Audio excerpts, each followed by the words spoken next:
Hello everybody, welcome back to my channel. My name is Queenie for those who don't know me, reviewing Love is Blind Season 8, Episode 5. Before I get into it, please make sure to like this video, subscribe and hit the bell, and leave a comment down below. It is day 172 in these pods.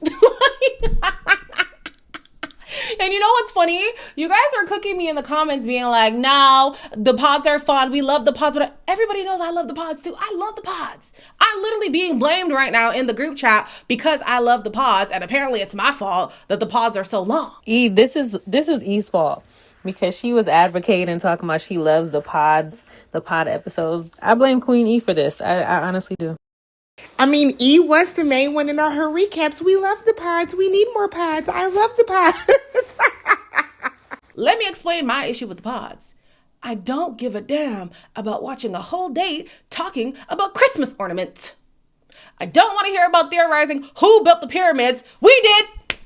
The Africans. How about that? Okay. Oh, are aliens gonna come to the... I don't care.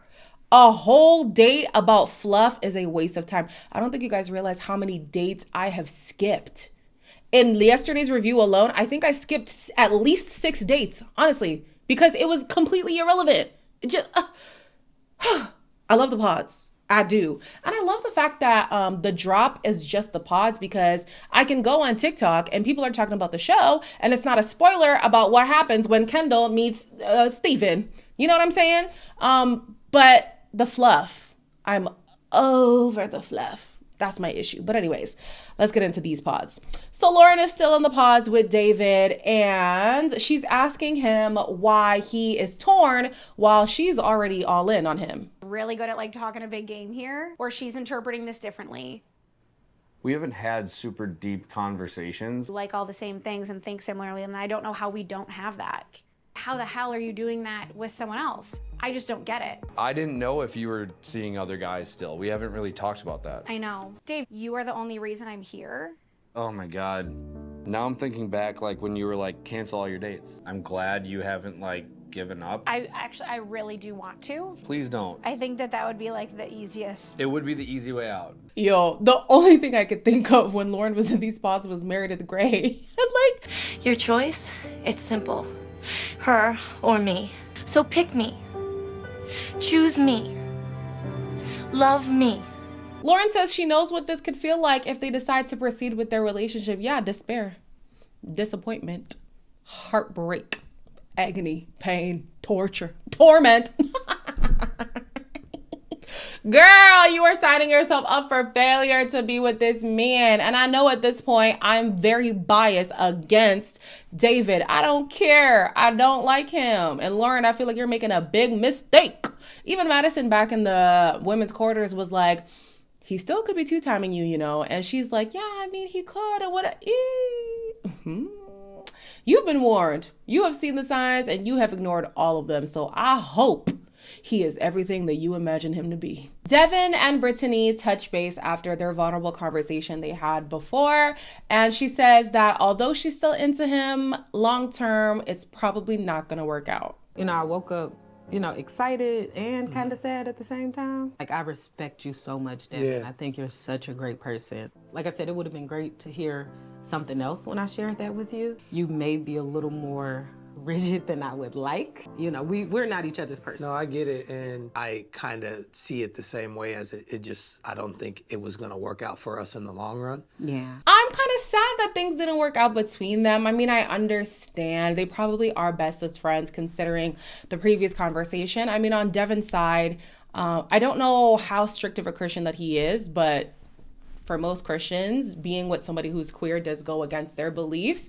But on top of that, too, that's just something that he was going to struggle to process probably for a while, if we're being honest. And then with Brittany, I like that she set up a boundary. Like, this is who I am. This is part of what I have explored in the past, what she may explore in the future, who knows?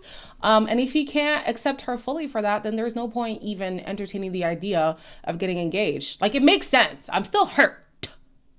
but it makes sense. Devin still has question marks about Virginia, but at this point, Virginia is his only option. It's likely that he's going to end up proposing to her. They end up having one of those dates where they exchange gifts, and she talks about her grandparents, and yes, she is opening up, but it's still not that vulnerability that Devin said he needed in order to propose to somebody. And I'm wondering, like, Virginia, babe, like, when? If it's a matter of, oh, I don't want to get vulnerable on television or whatnot, I take back what I was going to say. I was going to say I can understand why that would be hard for some people, but also it's par for the course. Like, you came on a TV show. You had to have known that whatever you say is likely going to be aired. So you had to prepare for that. I just think Virginia came in with some high walls, and Devin has to decide, am I willing to go into this with such uncertainty, or am I going to stick by my boundary and say, no, I need that before I, cross that threshold and propose?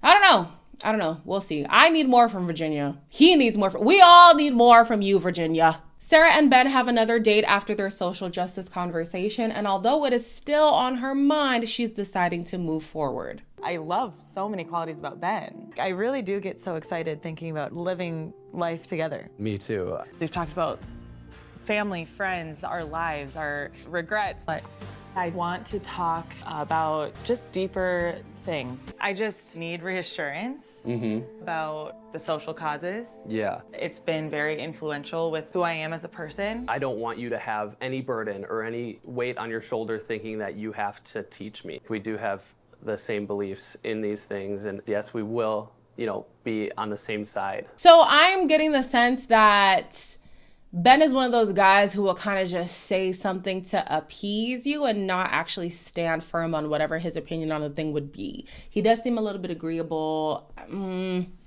I don't know. I'm not quite sure how I feel about him. Now, Sarah, she also is still not quite sure how she feels about his stance on certain things, but he promises that she doesn't have to teach him about these causes that she's passionate about. He is willing to put in the work. He is somebody who cares about, the rights of other people. He cares about the causes that she cares about. He's just not educated on them, and he's going to do the work to get educated. And I mean, you know what? That's all you can ask for at this point.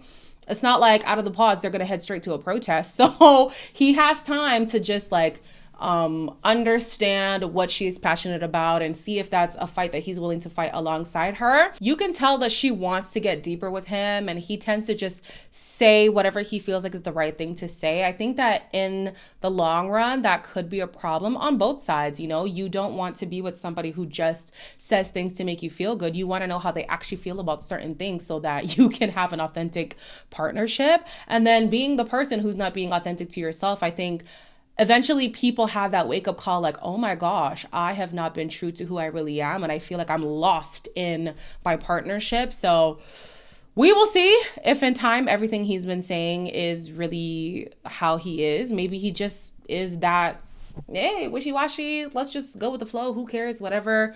I would rather that be the case than he just saying things to Sarah because he feels like it's the thing to say to Sarah when actually he doesn't believe what he's been saying to her. But either way, he proposes and she says yes. David gets emotional because the process is getting to him, and the thought that his sister could disapprove of who he decides to partner with is starting to weigh on him heavily. Oh man, I hate that I'm saying it as like if I pick one versus the other, like running from my own feelings. It's like I feel like it actually might work.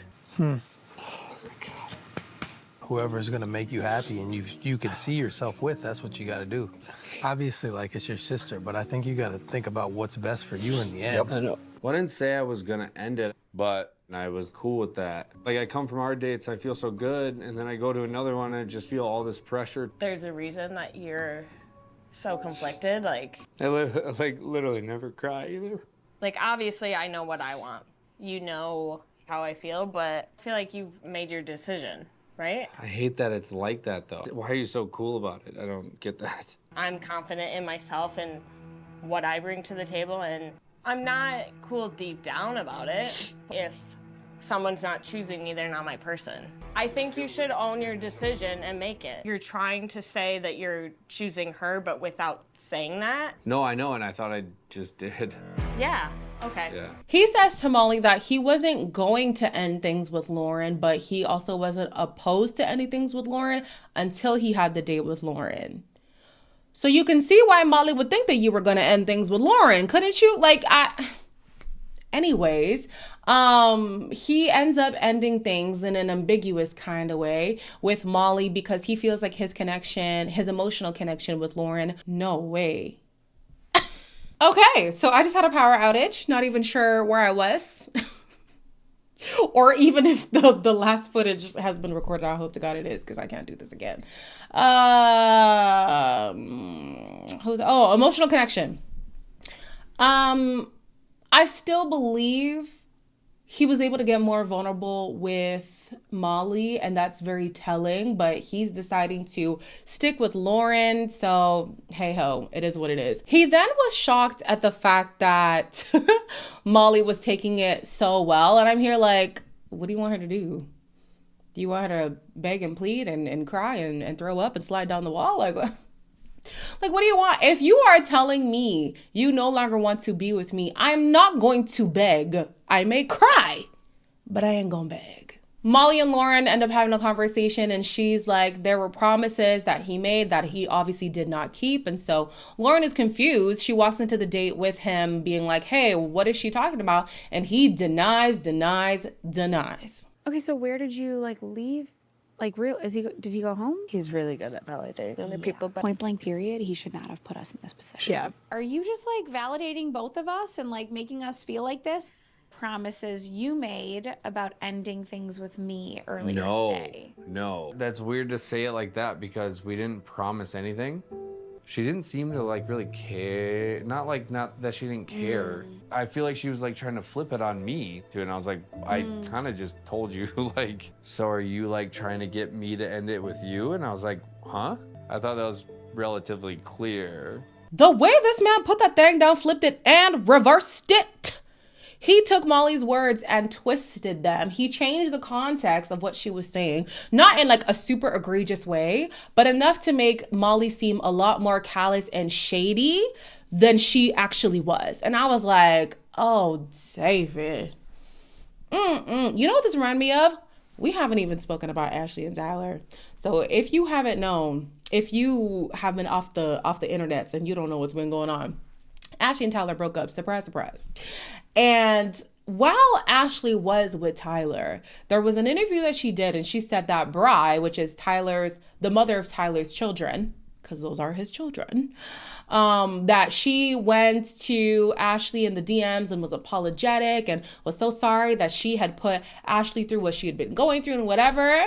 And then when Bri showed, or I don't know if it was Bri who showed it, but it was shown what Bri actually said in the DMs, the context was changed. The words were similar, but the context was changed. And to me, that is so manipulative. So manipulative.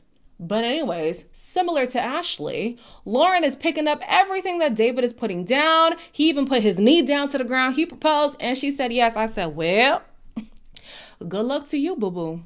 Taylor and Daniel have another date, and I'm not gonna lie, I initially was like, I'm so bored of this. I don't care about this couple, whatever. But then they start talking about insecurities, which then flips to talking about social media, and my ears perked up. Wait, what's your Instagram user? T.Hags. Do you follow me? I would remember because I can see the person's profile picture in my head. I would recognize your Instagram handle. Do you post a lot? No. Really hope we don't hate each other in person. That would really suck. That would suck. That would be slightly obsessed. Slightly. I'm glad that you decided to be here. So obviously the height thing has been a thing, will be a thing with Daniel. It sounds like he was bullied as a kid because he was the smallest. And obviously we heard him speak earlier about him experiencing women who want somebody who is at least 6 foot tall and whatever. And granted, there are women out there who will not compromise on height. I hear it, I do. But a lot of the times, these guys don't understand that they are projecting their height insecurity. And so you do have small man energy. You know how many short guys who, I'm 5'10". There are guys who are 5'6", 5'7", who come up to me as if they are 6'8". And for a second, I'd be there like, wait, hold on. I'm confused. I'm confused because they just have that energy. If you believe in your sauce, there's nothing anybody can tell you. We all have our insecurities that are hard to work through. But as long as you keep harping on it, people are going to feel it. Then you have Taylor, who speaks about having body image issues. She was even with somebody who was under all these beautiful girls' Instagram posts, which is obviously not going to be good for her self-esteem. It is so bad that she cannot weigh herself. Oh, Lord, that's rough. But again, I think like it's good that they've both acknowledged their insecurities. It is now important for them to be aware of that and not project that onto other people, because sometimes you'll self-sabotage because of things that you're thinking in your head that the person isn't even thinking about. He might be thinking, oh my gosh, she's not going to be into me because I'm short. Meanwhile, she's thinking about herself. He's not going to be into me because I don't have the perfect body image or whatever. Y'all are in your heads. Get out. It's for the best. Trust me. So then she's like, oh, would you follow me on Instagram or something like that? And he's like, if I was following you, I would remember. And I only point this out because in the preview, there was a conversation of a guy who knew what the girl looked like the entire time. And now she feels like she was chosen because he already knew who he was going to be married to. So based on this conversation, it sounds like that's going to be Taylor. I would be pissed.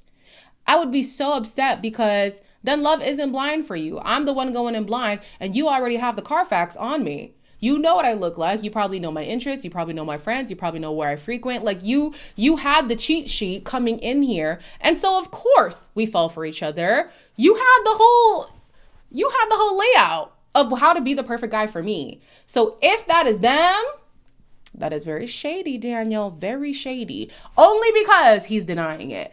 If he was like, you know what, maybe I think I've seen you, I think I might have liked a post or something, then it's like, okay, he's copping to it, especially because he's like, oh, I would remember. But if he really is following her and is denying it, shady boots. It's time for Ben and Sarah to have their reveal, and I loved it. You are... Holy My hands are sweaty. I'm sorry. I can't believe we know so much about each other and we're really just meeting each other. You are so handsome. Wow. You look beautiful like this. Oh my gosh, thank you so much. I love you. I'm scared for everyone else to see us. Standing in front of the mirror, I saw my future. And I can see this love lasting a lifetime. I know that's right. You better run to me like I'm the love of your life who's been deployed for 6 months. Yes. Absolutely. It was great. Their chemistry was great. Their eye contact was great. The kissing wasn't OD. Everything was natural. There was no awkward energy. 10 out of 10. They honestly look like a couple who's been together for ages. It didn't feel like anyone was doing something that was like, oh, you're a little bit full on. This is overwhelming. It didn't look like there was a lack of attraction at all. It was just so seamless. This is the type of reveal I like to see. I think they got a good chance. In the men's quarters, Mason is anxious about his dates. He has 2 dates to go through. He doesn't know that one of them is about to be a breakup. But guess who does? Alex. And Alex is going to go over to Mason and comfort him, knowing exactly what's about to go down. It's a big one coming up. Yeah. It's exciting. Yep. I appreciate though. Yeah, man. I got this, man. See you guys later. Heard the news. What's that? I kind of assumed that you knew. I just think that maybe this is not our story. I just think you were probably saying very similar things to both of us. I don't know if it felt right. You said that, but you didn't mean it. You know, Meg and I did talk. You know, tried to keep 2 good things going at once, and I don't know, might have lost both of them. So she knew the day before that she wanted to end things with him. She let this man go to sleep after he committed to her, just so that she can go to him and say, you know what? It's not for me, dog. And actually, I felt this way yesterday. What? To me, that's wild. So now he's taking responsibility for maybe putting too much pressure on them by committing. And she is annoyed because she feels like he said that and didn't believe it, and is probably saying the same things to Meg. I mean, one could argue that she was doing the same. I don't know. I feel like she was a bit self-righteous in this conversation because she made it seem like he was two-timing her. And it's like, if we're basing it off of you not being decisive enough and you maybe saying similar things to one connection that you are saying to another, you're the same. You're the same. I just didn't like how she approached this whole thing. And then at the end of it, she was like, well, you should have been more decisive and maybe we could be friends. And I know that sucks to hear. And just her whole attitude, this conversation, I didn't like it. I didn't like it at all. Mason could have been more clear. He could have come to a decision sooner. But the point is, he did come to a decision. He committed to her. Now, whether or not he meant to do that, whether or not he was authentic in saying that part, I don't quite know. But she's like, you should have came to a decision. He did. And you should have came to a decision after he came to that decision and tell him right away. But you let the man sleep on it just to come and tell him, oh no, I'm not feeling you like that the next day. Like, shady is as shady does, babe. You calling out shade, but you shady too. So then she comes to the women's quarters and she's like, oh, breakup tastes good. And I'm just like, what the hell? How'd it go? Wait, what's going on? Breakups taste good. Need a minute to digest shit. I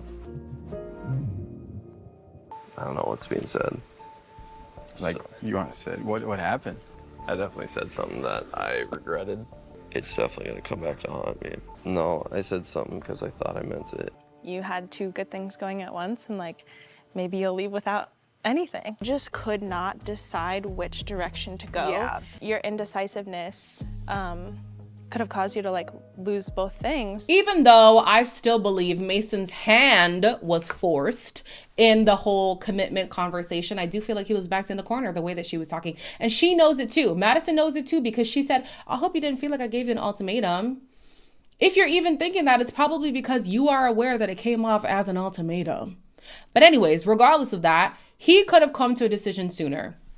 That is true. He could have sorted out his feelings before letting it get to the point where somebody else is now calling the shots. So he's aware that Madison and Meg have been talking or will be talking. And now he's flipping out because he's like, I've said some things and now it's going to bite me in the ass. Well, that's the risk that you take when you don't make a decision.